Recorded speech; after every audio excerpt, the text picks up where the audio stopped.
ロックスの神職が判明。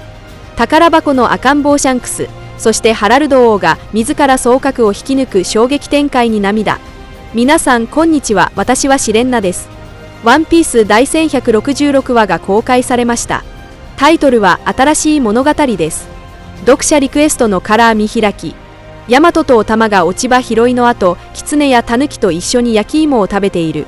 ルフィ、ゾロ、ナミ、ウソップ、サンジ、チョッパーが森でヤマト、オタマ、シノブ、そして何匹かの忍者のキツネとタヌキと一緒に焼き芋を食べている。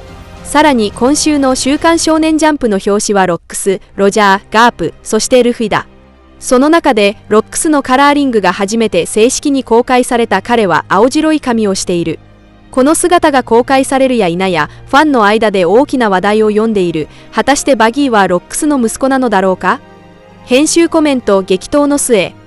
物語は前回の続きから始まる。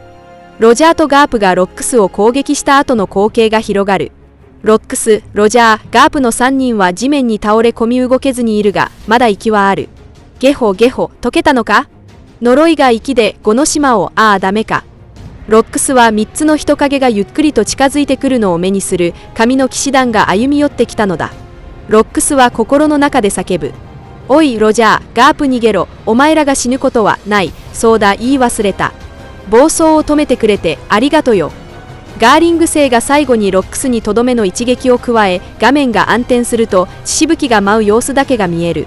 しかしその遺体の行方については明確に描かれていない。場面は変わり、激戦の後、ギャバンとレイリーはすでに重傷を負ったロジャーとガープを救出していた。彼らと神の騎士団との間の戦いについては小田栄一郎は直接描いてはいない。ロックスははあはあ、敵の心配か。お前らだって敵だ。レイリー、ロックスはどうなった。殺された。急げ、島が崩れるぞ。海賊友を逃がすな。ロジャーの船が動いたぞ。撃て。逃げろ、全速前進。ギャワは母。歴史のページに刻まれることはなく、舞台の幕が下りるように島は崩れ、深い霧に覆われてゆく。これが知られざるゴッドバレー事件の対応である。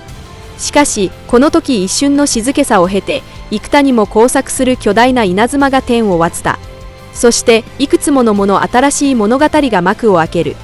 ゴッドバレー事件の後、ガープとロジャーはそれぞれ海軍に連れ戻され、また船に戻って治療を受けた。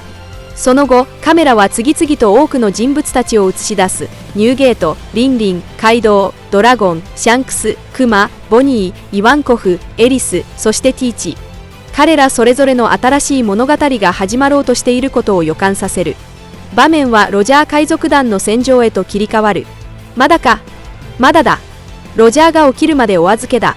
ロジャー船長を宝箱開けてよ。ロジャー、心配かけたなお前ら。やあ、よかったよかった。で、そんなことより見てくれこれ。余韻に水差ししてるのか。お前ら、シャッキーも無事だしよ。ふふ、奪ってやったぜお宝も。大収穫だな。ふぎゃ。だー。宝箱の中だ。何かいるぞ。慎重に開けろ。一同が歓喜に沸く中、ロジャーは宝箱の一つから異音がするのを鋭く察知した。箱を開けた瞬間、全員が驚愕した。中にいたのはなんと赤髪の赤ん坊だった。あ、赤ん坊。キャハハハハハハ。シャンクスという名のこの赤ん坊はこうしてロジャーの船に乗ることになった。当時船にいたシャッキーもきっとおくるみに包まれた彼を抱きかかえたことだろう。ロックス海賊団滅。報道はもちろん改ざんされ、英雄ガープの文字だけが紙面に躍った。ロックス海賊団がやられたって。ロックスが死んだ。やっぱり最強はガープ中将か。ガープ、ガープ、彼こそ英雄だ。場面は偉大なる航路、海軍本部の病院へ切り替わる。治療中のガープは新聞を見て激怒し、それを破り捨てる。なんだこの記事は。ガープ中将、モルガンズってやつを連れてこい。やめとけガープ。政府に書かされてるに決まってんだろ。金で世界政府も海軍も巨大な組織だ。加盟国の兵含め軍人は世界に何千万人もいる。その行動を全て把握するのは不可能だ。戦国がガープの見舞いに病院を訪れる。この時ガープを治療していたのは、後に頂上戦争の後コビーを治療することになるあの医師だが、長い年月を経てその髪は真っ白になっている。俺は上層部のイカれた行動に気づいても見て見ぬふりをする。はあ？そういうとこだぞ、てめえ戦国。この昇進バカが。黙れ。崖の下から吠えるだけで何を変えられるんだ。ちょっとお二人、もし染まったら俺がお前を殺しに行くぞ。見ろ、安心だろ。俺にはこんな親友がいる。やめたりしねえよな、カープ。バーカ。俺には崖の下で守るべきもんがいっぱいあんだ。二人の旧友の口論はそこで終わったが、彼らの選択はすでに明白だった。戦国は権力の頂点に立ち、内部からこの腐敗した組織を変えるために昇進し続けることを選んだ。一方、ガープは自由を保ち、彼が大切に思う末端の兵士たちと己の正義を守るために昇進を拒否したのだ。うわーん、うえーん。場面はエルバフへ。ロックスの死を知り、ロキは深い悲しみの中で狂わんばかりだ。かつてロックスと交わした会話が今、彼の脳裏に鮮明によみがえる。また来たのか？船には乗せねえぞ。何度言わせんだ、チビ。俺がガキを仲間にすると思うか？ヒック、エグ。ああ、振り向いて欲しい男には見向きもされず、こんな放ったれのガキに懐かれても面倒なだけだ。俺、ロックスをニカだと思ってる。ニカ？解放の戦士だ。笑いながら世界を壊すんだ。壊すのか？俺は世界の王になるんだ。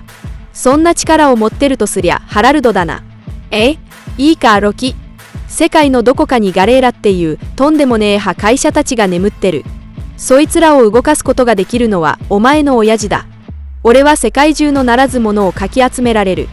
俺とハラルドが手を組んだら一体誰が認められる？わあ、すげえ。なんで親父はロックスと組まねえんだ？そりゃあ言えよ。だが俺はまた来る。100回でも200回でもあいつに会いに。うわーん。ロキはロックスのニュースを見て声を上げて泣き崩れる。場面はある島へと切り替わる。ハラルドは人間を略奪した巨人族の悪党を殴り倒したばかりだが、その攻撃の重さには明らかに個人的な感情が混じっていた。まだ分かってねえんだろ？わかりましだ。本当にいごべんなさい。もう二度ど。人間族から略奪は。分かってねえよ、どいつもこいつも。お前らのような体のでかいクズともが、巨人族の恐怖の歴史を作ってきたんだ。そのせいで俺たちは信じてもらえない。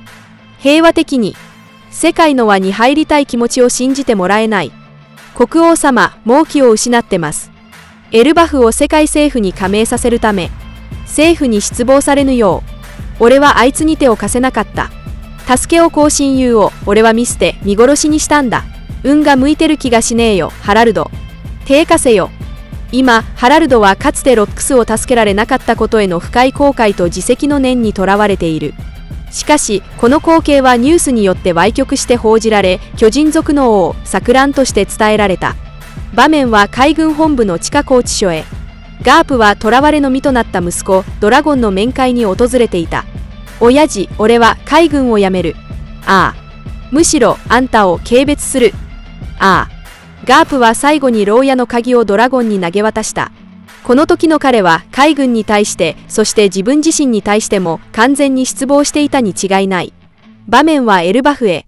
ハラルドは人々に別れを告げ、二人の子供を愛情深く抱きしめている。ハラルド。決めたんだ、いいだ、ヤルル様、俺はもう、なりふり構わない。ハイルディン、ロキ。お前たちは二人とも大切な私の子だ。私の後は二人で仲良く。この場面は第1143話におけるハイルディンの回想シーンと重なるものだ。その後、ハラルドは船で海軍本部マリンフォードに到着した。エルバフを支えてほしい。エルバフ国王軍の船です。何？申し訳ないが、ハラルド王。あなたを上陸させないよう上に言われてる。海軍高官、並びに世界政府要職各位。どうか話を聞いてほしい。言葉が終わらぬうちに、ハラルドはなんと自らの日本の角を根元から引き抜いた。この凄惨な光景に、その場にいた海軍兵士たちはみんな驚きのあまり言葉を失った。いでででで。1000年分の償いをさせてくれ。巨人族がこれまで言ってきた過ちを謝罪したい。これからエルバフの子供たちが誰も傷つけず生きていけるように。人間族と手を取り生きていけるように。平和への誓いを証明したい。罪を償うチャンスが欲しい。